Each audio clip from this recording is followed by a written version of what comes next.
کیا نبی صلی اللہ علیہ وسلم کو جاگتی آنکھوں سے دیکھنا ممکن ہے؟ تو بے شک ممکن ہے۔ امام سیوطی نے اس پر ایک رسالہ لکھا ہے، ایک کتاب لکھی ہے، تنویر الحلق بامکان رؤیت النبی والملک۔ اور اس کے بعد امام ابو عبداللہ الدمیاطی رحمہ اللہ نے، ان کی کتاب ہے مصباح الظلام فی المستغیثین بسید الایام فی الیقظۃ والینام۔ یہ نام اتنا بڑا اس وجہ سے ہے کہ اس میں جو فضائل اور جو کمالات بیان کیے گئے وہ بھی بہت بڑے بڑے ہیں۔ صاحب مصباح الظلام نے یہ واقعہ نقل کیا، اپنی پوری سند سے نقل کیا، جسے سند درکار ہے وہ میں سند بھی دے سکتا ہوں۔ فرماتے ہیں کہ ان کا گزر ہوا ایک علاقے سے، اس علاقے کا نام انہوں نے بتایا تونا، تے واو نون اور آخر میں گولہا۔ تو یہ پرانا نام ہے، نیا نام تیونس ہے۔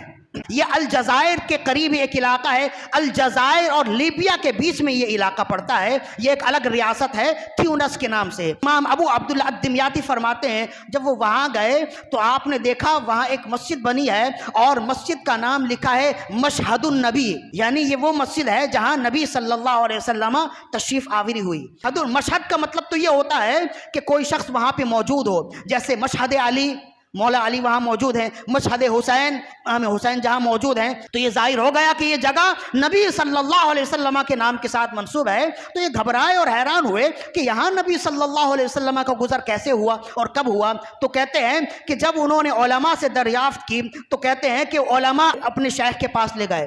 جب ان کے شیخ کے پاس لے گئے تو امام ابو عبداللہ الدمیاطی فرماتے میں نے دیکھا کہ میں نے زندگی میں ایسی نورانی شخصیت نہیں دیکھی تھی۔ ان کے الفاظ موتیوں کی طرح جھل رہے تھے اور ان کے الفاظ سے علم اور انفار کی باتیں نکل رہی تھیں۔ تو کہتے ہیں کہ وہ ان کے سامنے دو زانوں بیٹھ گئے، لوگ کہنے لگے حضور مشہد النبی کے بارے میں انہیں بھی آپ بتائیں، یہ اس حوالے سے آپ سے معلومات لینا چاہتے ہیں تاکہ یہ آگے روایت کریں۔ تو کہتے ہیں تھوڑی دیر تک تو سر جھکا کر سنتے رہے اور پھر کہنے لگے کہ ہمارے علاقے میں ایک شخص تھا جسے کوڑ کا مرض ہو گیا، لوگ اس سے دور ہونے لگے، اس کے اہل و عیال نے، اس کے اہل خانہ نے بھی سب نے دور کر دیا اور یہ تنہا ہو گیا۔ بہرحال اپنے گھر میں اپنی زندگی کے آخری ایام گزار رہا تھا۔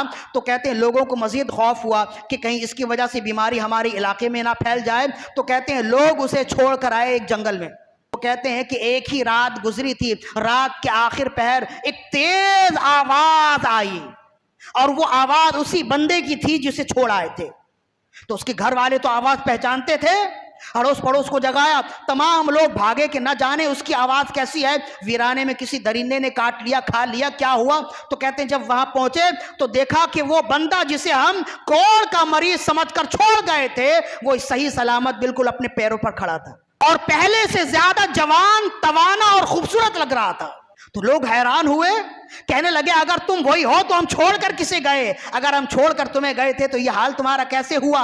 تو کہنے لگے کہ یہ بہت تفصیل طلب ہے۔ تمام لوگوں کو قریب کیا اور کہنے لگے کہ جب تم مجھے چھوڑ کر گئے تو میں رب سے دعا کرنے لگا یا اللہ یا تم مجھے موت دے دے یا میری تکلیف دور کر دے۔ اور نبی آخر الزمان صلی اللہ علیہ وسلم کی بارگاہ میں کثرت سے درود و سلام پڑھتا رہا تو میں نے دیکھا کہ سامنے سے دو احباب میرے قریب آئے اور اتنے قریب آئے کہ ایک ہاتھ کا فاصلہ تھا۔ میں ان کے پورے خد و خال کو اپنی جاگتی آنکھوں سے دیکھ رہا تھا اور پورا خد و خال تفصیلاً بیان کر سکتا ہوں۔ تو ان میں سے جو بڑے تھے اس نے کہا اے بندے کھڑے ہو جا، اور یہ جگہ مسجد بنا۔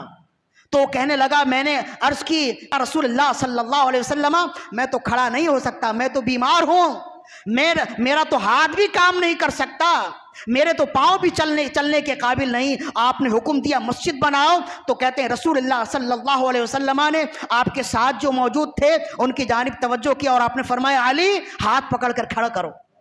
تو کہتے مولا علی رضی اللہ عنہ قریب آئے اور انہوں نے میرا ہاتھ پکڑا، اور جیسے ہی ہاتھ پکڑا ایسا معلوم ہوا کہ ہاتھ پکڑتے ہی بیماری ختم کر دی اور ساری توانائی دے دی۔